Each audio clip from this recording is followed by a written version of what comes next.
Life Group Leaders Lounge. My name is Brooks. I'm the Life Group Pastor here at Newbreak. With me, as always, are my awesome co-hosts, Braden and Raquel. Braden oversees life groups at the Scripps campus, and Raquel oversees life groups here at Ocean Beach. And we have a special guest. Yes, we have a special guest. Pastor Carter Moss is here with us. Pastor Carter, Hey. welcome in. Thanks. Welcome in. Yep. Thanks. Yeah, so Pastor Carter oversees our Ocean Beach campus, and we're glad you're here with us today. Thanks. So thanks for joining us. It's fun. It's a fun group, so I'm in. Oh, Yeah. good. Yeah. So, hey, for today's topic, today we're going to be talking about why Chicago deep dish pizza is the best kind of pizza you can have. Yes. So, Pastor Carter, maybe you could Absolutely. share, your heart on that with us. That would be awesome. Oh, yeah. Yep. I mean, a lot of Chicago pizza in Chicago. In San Diego, you can get it at Lefty's, which is Oh, a really for real? good place. Yeah. Oh. 2 different locations of Lefty's Pizza. Is So, Lefty's, is that the place it's, in North Park? Yeah. Oh, Yeah. yeah, that's good pizza. It's Deep dish. Yeah. Ooh. Sauce on top. I miss it. Okay. Yeah. Well, thanks There for you go. joining us today. Yeah. Hope you had a great That's time. all we got. Yeah. So our actual topic for today is we want to be talking about how do you refill yourself? Mm-hmm. How do you refill the cup, so to speak, of your heart, of your leadership as a leader? How do you get re-energized, reinvigorated, refueled to continue going as a leader? So most of our life group leaders here at this point are on a break because we don't start life groups up again until Sunday, April 18th.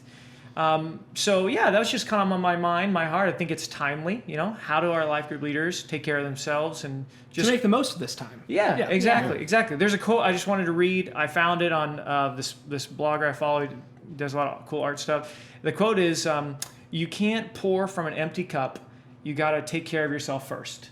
That seems like kind of a should even be said, but it definitely should be said, especially as a leader. Mm-hmm. So Yeah. let's get into it, guys. How do each of you, kind of refill the cup, so to speak? Raquel, you want to start us out? Yeah, well, before refilling, I think I just really work on setting boundaries.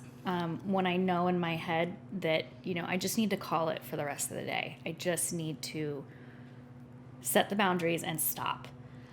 So if a friend is texting me or a group member or, anybody seeking advice or, care, this sounds a little brutal, but it's okay to just set that boundary and be okay with yourself taking that day off or the rest of the day, and just for my own, again, because if I'm empty, I'm not going to necessarily speak into them the best words that they probably are needing to hear. Absolutely. So it's really not beneficial anyway. And then the beauty in that, though, is that I think you said God works in the margins. So this isn't all in my power. Right. This person coming to me for sure, is seeking love and care, but I'm nothing compared to God, and potentially sitting in that silence and being okay with that, he could work and he could do great things. So just trust him and take a break. Well, what I'm hearing you say too, Raquel, and I love that you were sharing this, is I feel like what happens when we set those boundaries is we're also setting a boundary to remember that we are not just a shepherd to a certain group of people. We are a sheep to the great shepherd. Mm-hmm. And so we're posturing ourselves in such a way to actually be shepherded by God, to give ourselves that margin to be shepherded, which is sometimes hard to do as a leader because you're so used to always being the leader, and you have to be strong, you have to be capable, you have to be pouring out. But those times are so good when you just get to be like, nope, I recognize that first and foremost, I am a sheep. Yeah, I am absolutely. a follower of Jesus. Absolutely. And I think that takes one term that we've used is like intentionality. Yes. Like you as a leader need to be intentionally like not only recognizing where your cup is at, so to speak, like but also to recognize like that I as a leader need to be actively seeking God, intentionally pouring into myself, especially when you get times of rest, times of recuperation, for sure. And the other good thing with boundaries is it's actually an act of faith, right? Yeah, I mean, it's good. that's what pushes me. It's hard for me to take a Sunday off or miss a life group, but it reminds me that, hey, the church is God's, life groups is God's. Yeah. I mean, he has chosen to work through us, but it's that, keep you away from the Messiah complex, right? And absolutely. like you said, you're not the great shepherd. So even just the faith of God's got this, and I don't need to carry the weight of it. So that's right. So Pastor Carter, for those of you that don't know, Pastor Carter obviously does so much for the church, but including he's in 4 groups or something. Yeah. He's a groupaholic. This guy believes a groupaholic. He's a groupaholic. He believes. Do you have a support group when you're addicted to other? Oh man, groups? that is so good. Well done, Raquel. Joke of the day. I had a question in there. Oh yeah. So Pastor Carter, being someone who's a groupaholic, we're here for you. But no, how do you find yourself using those times when you have a few weeks off or more space, more margin in your schedule to rejuvenate? What's something that's been working for you? Yeah, I would say pausing to make sure you reflect and celebrate what God's doing. That's awesome. Because I know part of what's hard in leading a life group, as opposed to my old job as a software guy, honestly, the hardest switch is that it's so much harder to know anymore when I accomplish anything. Wow. Like, it's just hard to measure anything. I used to know right when a product was done, it's released, I did this, I fixed this bug. Now you're just dealing with messy people, messy lives. So you may be leading your group week after week going, well, everyone still has messy lives. Well, yeah, I mean, they're going to till they die. So how do I know if I'm accomplishing anything? Right. So I work really hard to look at how do I notice the wins. I guess we've been talking in our sermon series, even how do you learn to recognize God's stories? But, how do I just, hey, this person spoke up and prayed for the first time. Hey, this person's spouse did this. Hey, there was an answered prayer. So, I mean, it's good to track those every week. It would be great if every week after group, go home, I type it in my phone or you write it down. But at the very least on these breaks, sit down, just kind of ask yourself, what's one of my favorite things God did this semester? Because otherwise we're always going to wonder, am I doing anything as God doing Absolutely. anything? I love that idea too, Pastor Carter, of like what has God done through me too as a leader, right? So it's like that's kind of that encouraging piece of like, how do you keep going for the long term? How do you like stay in it? Part of that is when you reflect is like it's a time of thankfulness of like, wow, God, like thank you for using somebody like me to help this person grow in their relationship with the Lord. And that does refill, for me personally, refills my cup of like, wow, God, like you choose to use me, and I'm humbled by it, and I'm excited about what you're going to do next semester too through that. So there's a bit of anticipation of like, God, what are you going to do next? Like, I want to be a part of that. So I mean, it's such a cool story in Luke 10. Jesus sends out the 72, 2 by 2, which is great because you shouldn't do it alone. We'll talk about apprentices in another one. But what's awesome is after they get back, they come back. Jesus, we saw all these amazing things. We saw Satan fall from the sky. It's like this little session where they're like celebrating the wins of what they saw. That's right. And I love that picture. So. That's really cool. That's really cool. I think another thing that's important, and I've just been really reflecting on this lately, is when you have that margin time also, take it as a chance for self-discovery. And here's what I mean by that. We connect with God, we rejuvenate in a variety of ways. It's not always this cookie cutter method. And so since you have this time, use these weeks off, use this gap time to be inquisitive about yourself. To be like, you know what? Like, what does fill my cup? What are these things? And then how can I incorporate these habits so that I don't always have to look forward to when I have tons of time off, but using these habits and routines. And I just want to tell you from experience for me, what's been good to find out, because this may not be the same for you, or it might be, but I'm such an intellectual person. On Strength Finders, my number one strength is intellection. And so I love deep thinking. So what refills my cup, and I know this is not true for everyone, so let me just clarify. Like when I have gap time, like it refills my cup when I get like to think deeply about God and who He is and all that. Like that's one thing. But let me also put that on the far end of the spectrum. Raquel's like, that's so not me. Raquel's like, that's study. That's not rejuvenating. But let me also, this might be more relatable because this is also true of me. I just love to have fun. And, I think some people need permission, especially as Christians, that fun is of the Lord. Like, fun is good for the soul. Like, God is the author of fun. And you know what? Psalm 118:24, this is David saying, "This is the day the Lord has made. Let us rejoice and be glad in it." And I love the context of where that famous psalm comes in, because if you read around that text, David is in chaos. He's in turmoil. He's in distress. Life is in shambles. It's messy, as you said, Pastor Carter, and it's always messy. But choosing in the midst of that, say, you know what? But there's something for today. There's something to rejoice in. And so taking that chance to get away and do something fun, that like whatever you find is fun, as long as it's not sinful, Yeah. go and do that. That is a good thing for you. Yeah. Yes. So, that's good. Or is this a little bit, because here's what I'm picturing, right? Yes. It's like I walk into the side yard and my kids have found the hose and like also shaving cream. And like your first instinct is like, oh my God, this is a mess. And so, but maybe just forget that and be like, all right, give me the bottle of shaving cream. Let's do this. Nice. That's good.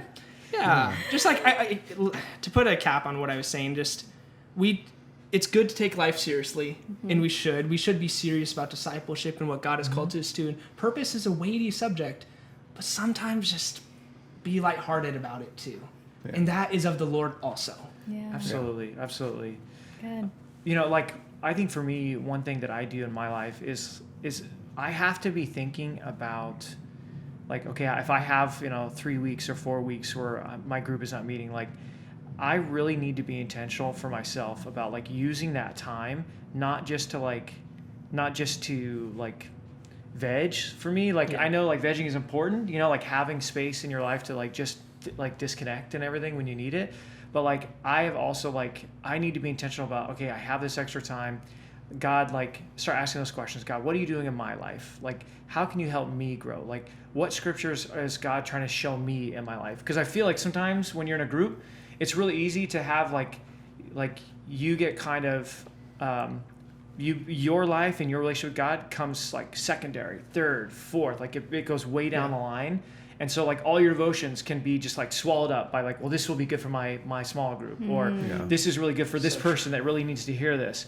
So when you have those moments, it's like, okay, Lord, like, I just want to get silent and just listen. Like, what are you trying to do in my life too? Like, as Lord, I want to grow. I want to be closer to you too. Not necessarily for anybody else, but like just between you and me. Like, I want to be connected to your heart too. So true. So like that, I try to do that too during those breaks. Like, okay, and Lord. in that, we're still in the series of doing our God stories.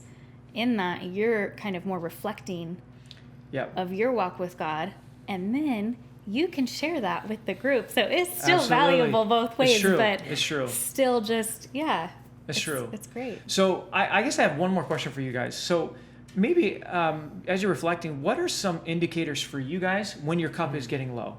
Like how when you reflect on yourself as a leader, as a person, what are some like alarm bells, so to speak, that goes off that like should indicate, okay, like maybe I've poured out so much, I really need to refill that cup? That's good. Anyone want to start I know, first? I'm just, for example, if I receive the text or something, and this doesn't happen often, but I'm speechless. Because, talk all the time. Yeah, but when nothing's coming, I'm like, that's good. what That's insightful. do I say? Because usually I can hear the Lord and I can speak into that right away. But then if you're not, I know I'm depleted for the night. Oh, that's good, Raquel. That's good. Yeah. You know yourself like that. That's sweet. It's a great question, and for me, it's just I notice I'm less patient. Yeah. I'm more I'm more snappy. Irritable. More Irritable. irritable. Yeah. That's the word. Thank you, Yeah. Erica. Well, I get that too. Yeah, no, I get very irritable when my cup's not full. I'm more quickly to respond with something not with grace, but just like, and so those are always good indicators. And I think a good way to measure it too, as a married man, is how am I treating my spouse? Because usually it's very reflective. It's so interesting that when I'm walking closely with the Lord and my cup is full, I'm more likely to exemplify Christ to Ariana versus the times when I'm not. I notice those things, and it usually comes out first to her because you're so authentic with your spouse when you put on the face with other people. So how am I with Ariana? Yeah, is a good indicator for me. That's good. Pastor Carter? Yeah, no, that's good with being kind of impatient, noticing how you are. I was thinking of that one, and when it just feels more like you're going through the motions, like maybe during worship time at church, you're just not focused and engaged. Kind of like you said, when you're opening the Bible, you're just not just looking at it just for how am I going to use this in group, but you're just not even motivated to do that. Yeah, absolutely. So absolutely. If you feel like you're just kind of losing some of that hunger for God, and you're just walking through the motions. Which what I really appreciate you about even asking the question at the start is it's very permission giving to people. Yes. Like to know it's okay to be burned out. It makes me think of when Jesus said, "Come to me, all you who are weary and burdened." It's almost like he was saying, "Come to me when you are," because I expect that you're gonna be. So come to me, because I think sometimes I've made it worse by then feeling guilt and shame that I Yeah. am weary. I shouldn't be burned Yeah. out. I thought doing God's mission should be life-giving. Yeah, but it's okay to be burned Yeah, out. And absolutely. Jesus says Yeah. it'll come. So even the permission-giving part of it's important. Yeah, So, that's Yes. good, man. Oh, That's good. absolutely. Yeah. Yeah, because Yeah. I would say because I at times I have felt pretty terrible when I'm like, I get a text or whatever, and I feel so tired or so like not my normal self. Like Yeah. I feel bad. Like how come I don't want to jump on this like I did before? And then you feel bad about it, and you're like, it's easy to connect that with your relationship with the Lord. Like you're displeasing to God Yeah. in that moment, but maybe it is that indication of like, okay, like my cup is getting pretty low here. Yeah. For me, like one of my big indicators is when I need to tune out. Like when I need to tune out, like I know, okay, my cup is pretty low. So like when I get home, if I'm on my phone a lot, or like I get caught up in like Arsenal news, 'cause I love this football club, Arsenal. Like I'll find myself like really like I think about that all the time, or like I want to watch a bunch of movies, and I'm like, oh, okay, like so you're trying to escape. yeah, Okay. exactly Okay. right. Yeah. Yeah, like those are I like when I see that I'm like, Yeah. okay, I need to like I need to get reconnected. I need to refill for sure during those Yeah. times.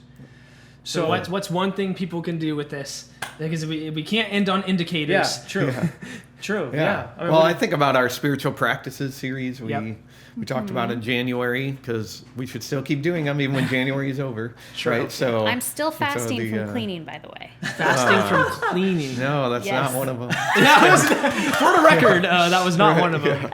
But But yeah, well, I like how You've you're been- saying, like, the discover yourself, right? So figure out which of those are most Yeah, life-giving good. to you. Yeah. Is it the silence, the solitude, the fasting, the prayer, the listen to worship music alone in your car? Like, figure those out and then do them more often. That's good. That's good. Anybody else? And do it so much so that it becomes habit. Yeah, Right. create a habit. Yeah. always, good. always leave margin in your calendar, even during the seasons when it's full go with ministry and everything else, with life groups, whatever it is for you. Always make sure you are scheduling margin in your schedule. Yeah, I think for me, it's like it's just the little things. It's recognizing the moments. Like, okay, I can sleep in here, or I can like spend a little bit of time in prayer, reading the scripture. It's like trying to think about like a short term versus a long term perspective on this. It's like, am I only really worried about tomorrow or the next day, or what's in front of me right now, or am I willing to think about the long term? Like, where do I want to be in the next couple of years? And if I want to be walking close with God, if I want to still be a life group leader, I know for me, I've got to make those little decisions every day of like connecting with the Lord for myself with God, in order to kind of get there in the long term. Because this is something you said in our meeting earlier, Brooks, but like part of the goal here is that you'd be just as excited, if not more excited, hopefully, about what you're doing in ministry than where you are right now. Absolutely. So, hey, Pastor Carter, thank you for joining us today, definitely. It guys. was fun, Great yeah. job. Yeah. Thank you for being with us today. Braden's real quickly going to tell us about our leadership training coming up. Sunday, April 11th, 1 p.m. at the Tirasiana campus. We will have food, and of course, we will be getting into the topic of shepherding and caring for your leaders, but with a little twist of how that also impacts us being shepherded by God. But yeah, you won't want to miss it. We're going to have fun, guys, and it'll be a great bonding time, and we're going to give you some space to process through how to grow as a leader. So really looking forward to it. Please register for it ahead of time online, right? Yeah, on our events page, register for the deal. And hey, we want it to be encouraging because we know all of us need to be encouraged. So it's going to be a great time and should be pretty refilling for you as well as a leader. So again, thanks for joining us today. We're glad you're here. We're here to equip and inspire you, and look forward to you joining us next week. Thanks so much.